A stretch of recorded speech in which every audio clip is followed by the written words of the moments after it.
is Group 5's lab report number 3. For our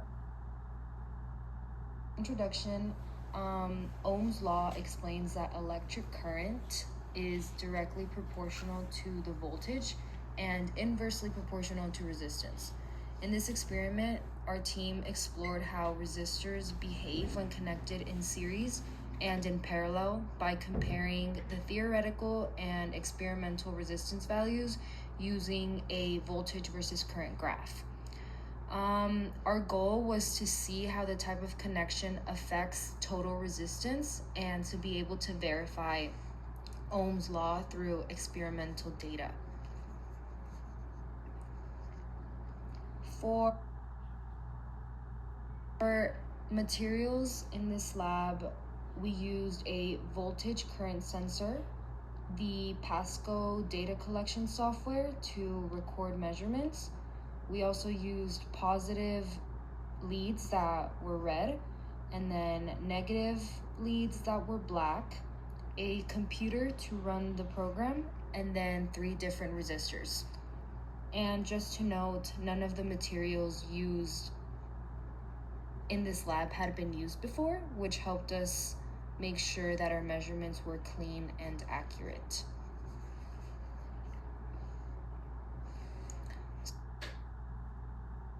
So we started by identifying the theoretical resistance of each resistor using the color code system before collecting any experimental data.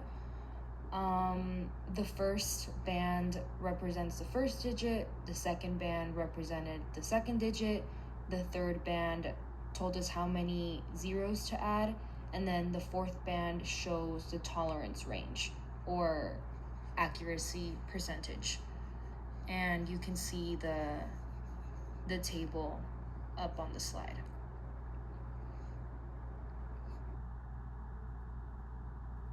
This table right here shows the theoretical resistance values for each of the 3 resistors we used.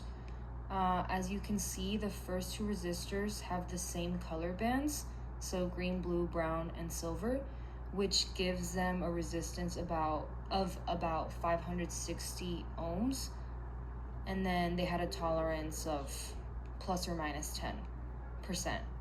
Then the third resistor has orange, white, brown, and silver bands, which gave it a resistance of about 390 ohms, and then with also the 10% tolerance. And like previously explained, each color represents a number, and by reading the bands in order, we were able to find this.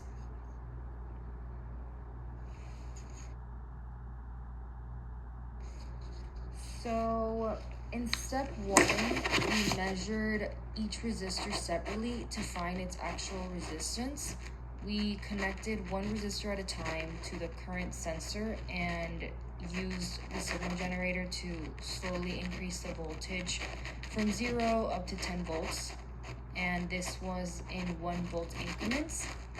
And as shown in the table, the experimental values were very close to the theoretical ones, with small percentage errors between about 4 and 7%. And so this showed that our setup and measurements were accurate.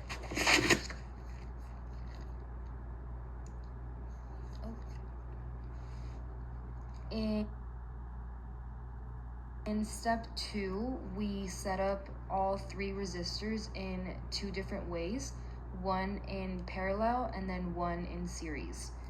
So setup A shows the parallel connection, and then setup B is a series connection.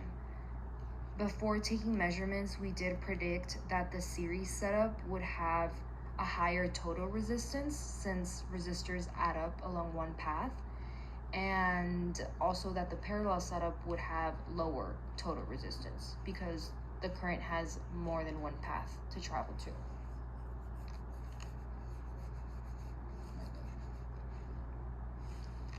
Okay. So in step 3, we calculated the theoretical equivalent resistance for both circuit setups using the formulas shown in the slide. After calculating, we found the equivalent resistance to be about 1,467 ohms for series, and then 160.77 ohms for the parallel one.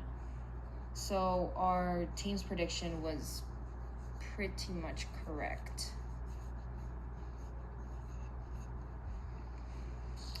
In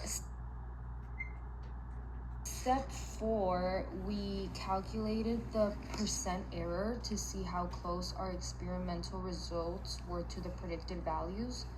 So the series circuit had a small error of about 3.6%, while the parallel circuit had the lowest error at only 0.14%. So this showed that both setups were accurate, but the parallel one had slightly better precision in our measurements.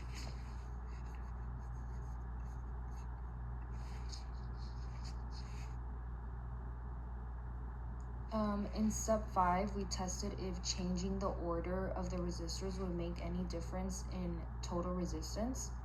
We found that it didn't, so the total resistance stayed the same in both series and parallel circuits. This was because resistors are non-polarized components, so my team was able to figure out that the direction of the current or the order of the connection won't affect how much resistance they provide. In step 6, we built a mixed circuit combining both series and parallel connections. 2 resistors were connected in parallel and 1 resistor was added in series with them. So we repeated the setup 3 times, so each resistor took turn being the one in series. For each setup, we measured the total resistance using the voltage versus current graph, and then we recorded the overall resistance for each. As shown in the table on the slide, you can see that the total resistance ranged from about 691 to 769 ohms, showing that adding a resistor in the series increases the total overall resistance, even when the other 2 are in parallel. And then moving on to data analysis. For resistor 1, the color bands were green, blue, brown, and silver. So this gave a theoretical value of 560 ohms. And then from our graph, the experimental value was 536 ohms. And using the formula, we get a percentage of 4.29%. The small error shows that our measurements were accurate and our setup was precise. The straight line on the graph also confirms that voltage and current are directly proportional. So this is what Ohm's law says, and therefore it matches that. For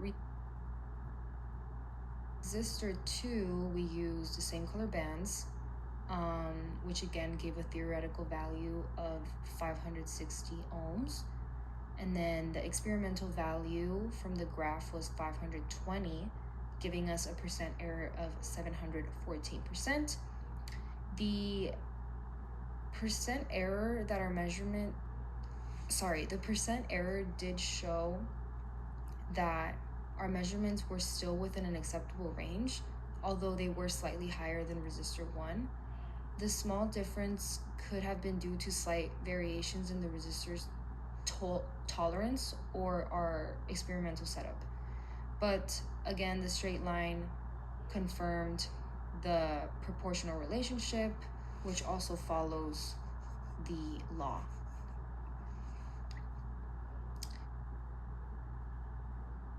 For resistor 3, the color bands were orange, white, brown, and silver, giving a theoretical value of 390. And then you can see the 10% tolerance. The experimental value was 411 ohms. We get that from the graph. And our percent error was 5.38%. That's still a small error, showing that our results were accurate and within tolerance once again. The straight line on the graph once again confirms that voltage and current are directly proportional, following Ohm's law.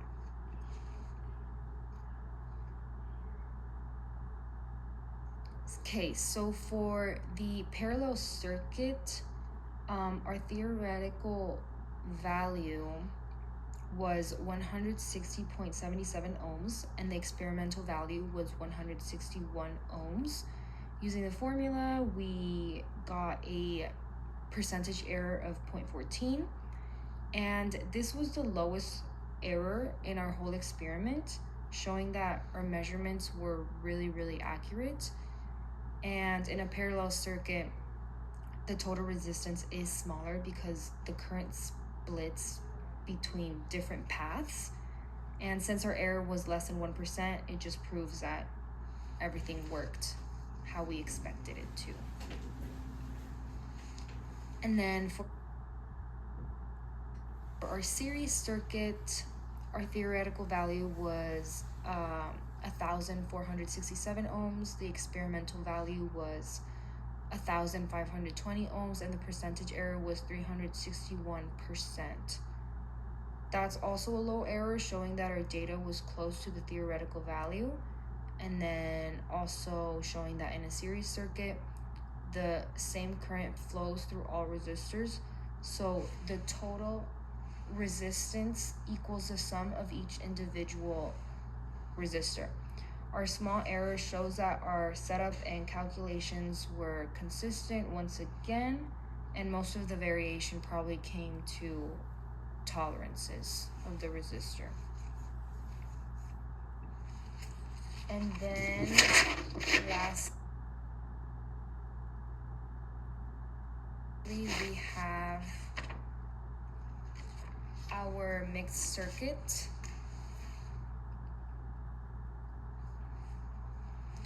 So the experimental values for the mixed circuit were 799 ohms, 733 ohms, and then 691 ohms for each of the setups. The theoretical values were not possible to obtain, and our results were about 5 times higher than the parallel and roughly half of the series, which did make sense because the mixed setup combines both series and parallel connections, which gives a total resistance that falls between the two. And to conclude, overall, this lab helped our team apply Ohm's law and see how voltage, current, and resistance work together in real circuits. We learned that when resistance increases, current decreases, which matches what we learned in our lecture. Our results also show that parallel circuits have lower total resistance because current splits between branches, while series circuits have higher resistance since the current flows through each resistor in a single path. And then the low percent errors showed that our results matched the theory and proved that our setup and measurements were accurate. And here are the credits for all of my team members: Azul, Carola, Diana, Jacob, and Montserrat. Thank you. Bye.